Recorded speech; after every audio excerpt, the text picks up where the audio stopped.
way Joe plays the Joker is very Mark Hamill-esque, but also there's just a hint of something else in there. It's also a little Jack Nicholson style.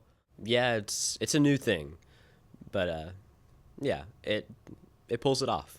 The Joker is a character that I've always wanted to play. I've always thought that there was something about my face that, I felt like I had a pointier face or something that looked the way that the Joker did to me, the way that I've imagined. And I've always thought that, the Joker is a performing villain. He's a character and I felt that as a performer that I could offer something to that.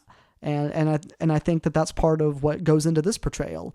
And it's also taking my favorite parts of the previous portrayals and putting them together.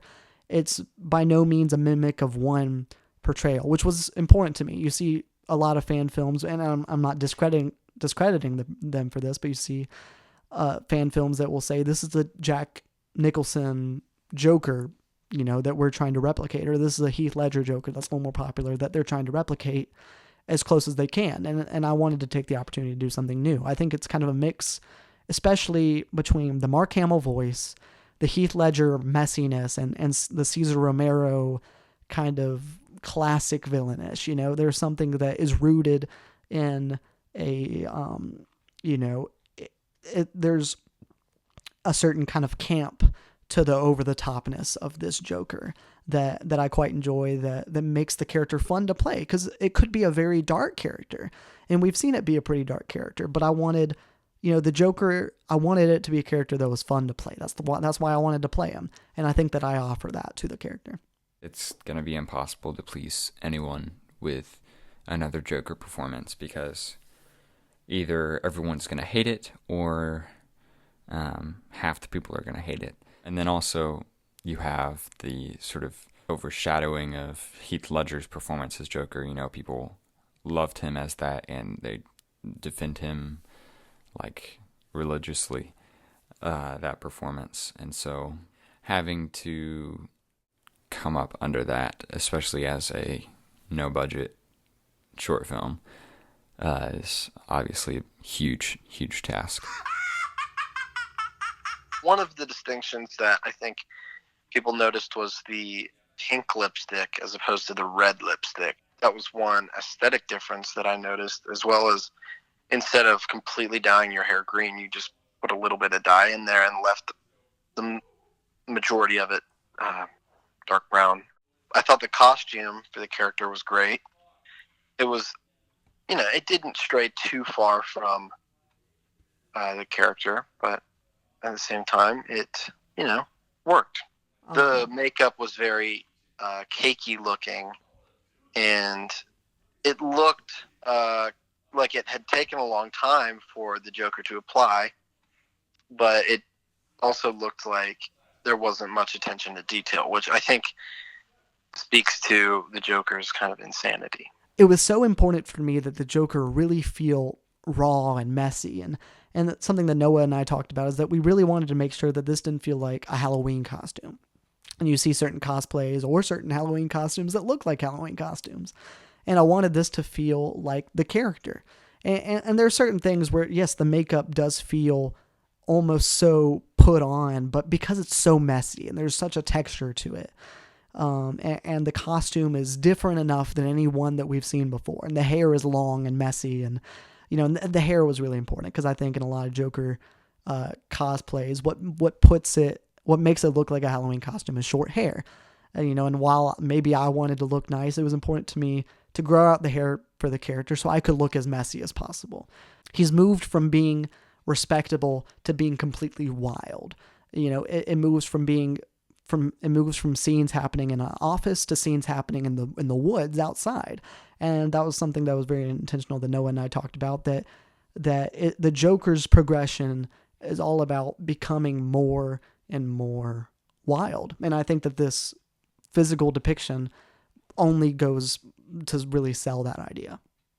I think visually, in the way he acts, you can definitely see it's like, oh, this is the Joker. I'm the Joker, baby.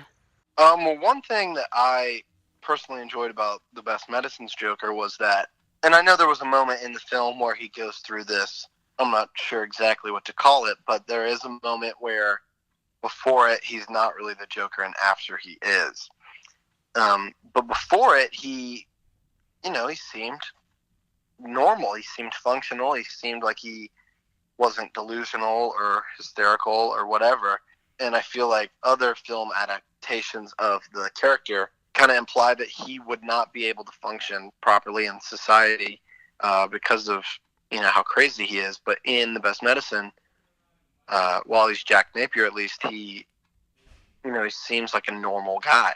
Now, obviously, there were problems going on in his head, but he was fully capable of participating in society, which I think is interesting because it further emphasizes the descent that he has to take in order to become the Joker.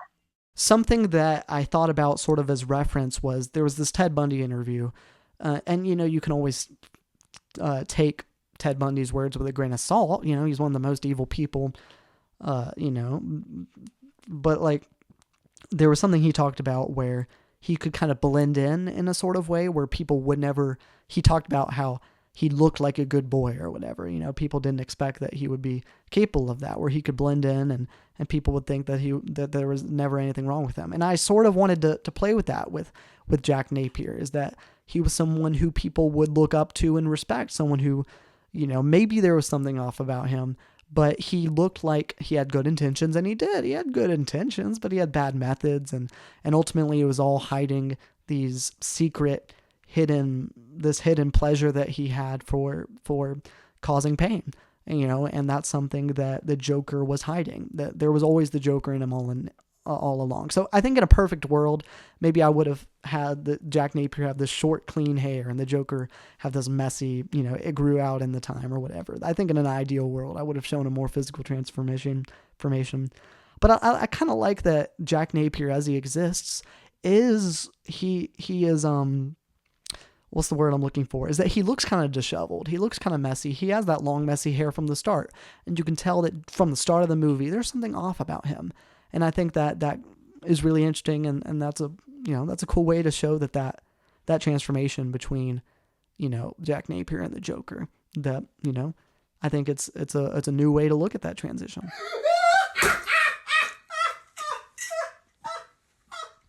How was that? In a comic book, I think The Killing Joke, the Joker says, "I prefer my past to be multiple choice," which really opens doors for filmmakers and writers and storytellers to do with that what they will. Well, I think it's kind of interesting to see how Jack starts as a political commentator and then goes on to become like a clown. Both are performers. Both are people, putting on makeup to hide their scars so that they can change the world. That's a very interesting parallel between, this totally evil being and, well, a politician. Not that there's always much contrast. They're putting on masks, they're putting on makeup, whether it's the Red Hood mask or if it's the Joker makeup or if it's a nice suit. It's all a front for whatever is hidden behind that. I mean, I think it says a lot about the society that we're in and who we choose to trust, in The Best Medicine, Jack Napier is a very public figure that a lot of people look up to and a lot of people in the city trust. And he ends up being corrupt in the end and ends up being a madman and the Joker, ultimately, which I think speaks for what's going on in our world currently. There are leaders that I am not sure we can trust or whatever, And I think Jack Napier is a good example of someone like that. As far as duality of man goes, I mean, the Joker is one of the best examples, especially in this movie, where it shows good intent, like wanting to better Gotham, and bad intent, like wanting to better Gotham through terrorist acts and homicidal acts, like the Joker and the Red Hood do. I'm the Joker, baby. That's my Joker impression. Thank you.